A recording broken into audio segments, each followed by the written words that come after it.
Sí, se está viendo. Listo. Es una paciente femenina de 63 años con un cuadro clínico de 20 días de evolución, de dolor abdominal generalizado, asociado a disminución progresiva de las deposiciones hasta paro total de flatos y fecales. Consulté en una institución en donde le realizaron una tomografía de abdomen, le hicieron un diagnóstico imaginológico de una suboclusión intestinal, estuvo hospitalizada 2 días con manejo médico y después fue de alta. Reconsulta posteriormente por persistencia de los síntomas, relata que tuvo una sola deposición en escasa cantidad y ha tenido emesis postprandial, niega antecedentes patológicos o quirúrgicos. Al examen físico en buenas condiciones, levemente deshidratada, el abdomen distendido, doloroso a la palpación generalizada, más marcado en mesogástrico, sin masas ni megalias, peristaltismo presente, el resto normal. Por tener un cuadro clínico más o menos dudoso de una obstrucción intestinal, se decide realizar una tomografía contrastada de abdomen. Aquí les presento.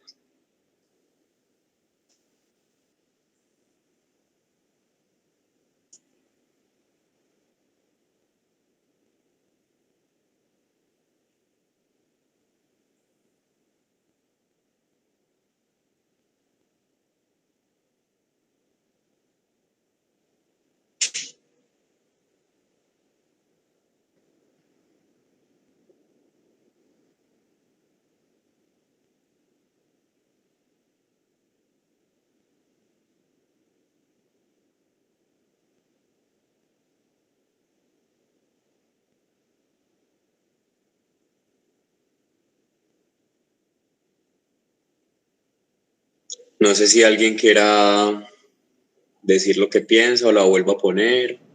Vuelve a poner, Santiago. Listo. Y que uno de los compañeros nos diga qué ve.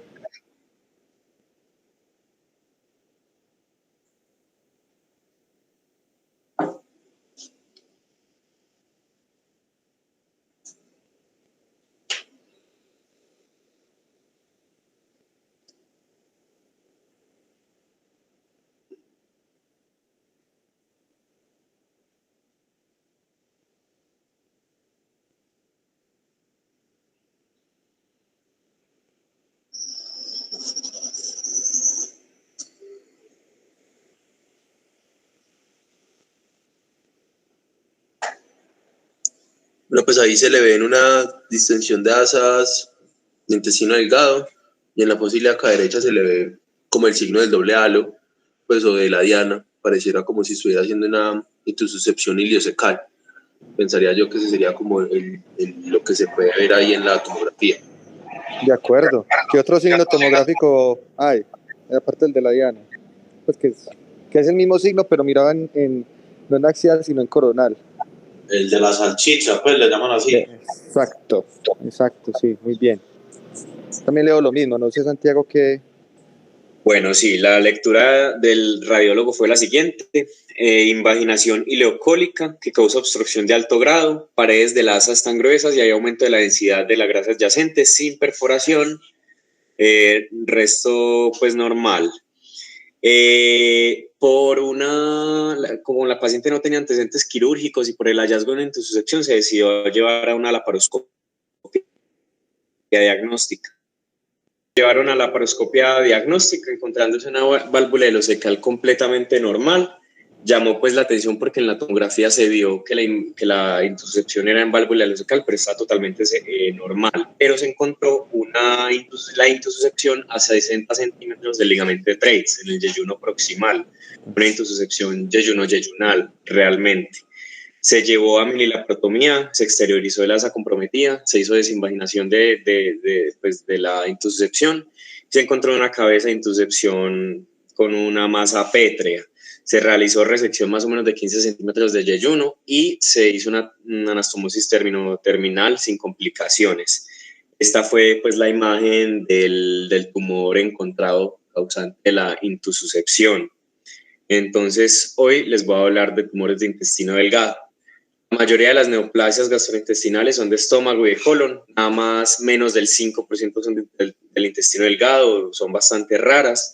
En general, la supervivencia de estos tumores a 5 años desde el 83% con una enfermedad localizada, del 70% cuando hay compromiso local y del 40% cuando hay compromiso a distancia. Los pacientes que tienen síntomas, en el 75% se encuentran tumores malignos, pero la gran mayoría de pacientes tienen tumores benignos y son asintomáticos completamente. Se podrían clasificar en tumores epiteliales. Dentro de los benignos el más común es el adenoma, y entre los malignos el adenocarcinoma y los tumores neuroendocrinos. En tumores mesenquimales, que los benignos hay muchos, más comunes hemangioma, el leiomioma, los tumores desmoides, y los malignos el tumor del estroma gastrointestinal, que es el GIST, entre otros pues más raritos. Entre los tumores linfoides, la mayoría son asociados a células B, principalmente el linfoma MALT y el linfoma de células B difuso, y otros tumores como las metástasis. Entonces, hoy les voy a hablar de los principales, que son estos 5. En general, el diagnóstico de estos tumores es un hallazgo incidental, a veces en una tomografía contrastada, a veces en estudios endoscópicos o a veces incluso en cirugía, como es el caso de la paciente. En general, la mejor imagen para evidenciar un tumor de intestino delgado es una tomografía contrastada. En cuanto a los estudios endoscópicos, a veces se busca por una hemorragia oscura. La enteroscopia tiene mejor rendimiento que una cápsula endoscópica, además que permite tomar biopsias y marcar el tumor si es necesario, pero tiene más riesgo de perforación. Más o menos, de entre los más comunes, de los adenocarcinomas, comprende más o menos el 40%, los tumores neuroendocrinos también un 40%, los GIST un 32%, y los linfomas y las metástasis siendo un poquito más raras, y ya el resto de tumores muchísimo más raros. Empezando con el adenocarcinoma, es importante decir que la incidencia en Estados Unidos es de más o menos 5.7 casos por millón de habitantes. Es por mutación de diversos oncogenes. La mayoría es en el duodeno, 11 al 25% en el yeyuno y 7 al 17% en el ileón.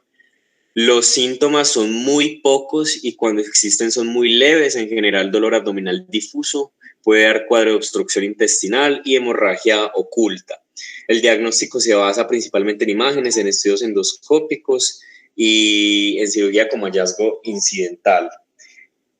El 35% de estos pacientes tienen metástasis al momento del diagnóstico, la mayoría al hígado. La supervivencia a 5 años es del 14 al 33%, en general tiene peor supervivencia que el resto de tumores, y el tratamiento se basa en la resección del tumor con o sin quimioterapia adyuvante, dependiendo de la clasificación del TNM. En cuanto a los tumores neuroendocrinos, se derivan de las células neuroendocrinas, que son productoras de diferentes hormonas como la serotonina, la histamina, la somatostatina, entre otros. Tiene una incidencia más o menos de 1 por 100.000 habitantes. En los últimos años se ha visto un aumento en la incidencia de los tumores neuroendocrinos, un aumento importante. Estos tumores pueden generar un síndrome carcinoide que es secundario a la producción de las diferentes hormonas.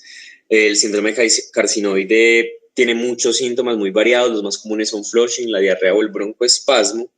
El tumor como tal, también los síntomas son muy poquitos, son muy leves y cuando existen pues no son tan importantes, en general dolor abdominal, y es importante que pueden causar obstrucción intestinal parcial o total porque hacen fibrosis del mesenterio y aumento del tamaño de los nódulos linfáticos, entonces predisponen como más a la obstrucción. El 30% tiene metástasis al momento del diagnóstico, la mayoría en hígado también. El diagnóstico se basa en imágenes, en estudios endoscópicos y en la medición de niveles de las diferentes hormonas, sobre todo la cromogranina A y la 5-HIA, que es un derivado de la serotonina. Pero es indispensable confirmarlo por patología y por inmunohistoquímica, que los principales marcadores son la cromogranina y la sinaptofisina. El manejo es netamente quirúrgico. En caso de metástasis se pueden usar análogos de la somatostatina como terapia adyuvante, pero hay que tener en cuenta que las tasas de recurrencia pueden ser hasta el 42% tras la cirugía. La tasa de supervivencia a 5 años es hasta el 88%, pero hay que considerar que cuando hay sobre todo enfermedad metastásica las recurrencias pueden ser altas. En cuanto a los tumores del estroma gastrointestinal o GIST, se derivan de las células de Cajal. Estas células provienen de las células mesenquimales que están en las terminaciones nerviosas del intestino y se cree que sirven para la propagación de la onda peristáltica. La incidencia de los GIST son más o menos de 6 casos por millón de habitantes. La mayoría son por mutaciones en el receptor de la tirosinquinasa, Como se generan en la capa externa muscular, son masas que crecen de forma exofítica. Aproximadamente el 30% son en intestino delgado, la gran mayoría son en otras partes del tracto gastrointestinal, principalmente el estómago. Tiene una tasa de metástasis más o menos del 20%, la mayoría también al hígado y al resto de la cavidad abdominal. Los síntomas son muy leves, son muy poquitos, en general tienen también dolor abdominal difuso, pueden tener una masa palpable o una anemia simplemente. El diagnóstico se debe confirmar con biopsia inmunohistoquímica. El 100% de los pacientes muestran positividad para los marcadores CD117 y el DOC1.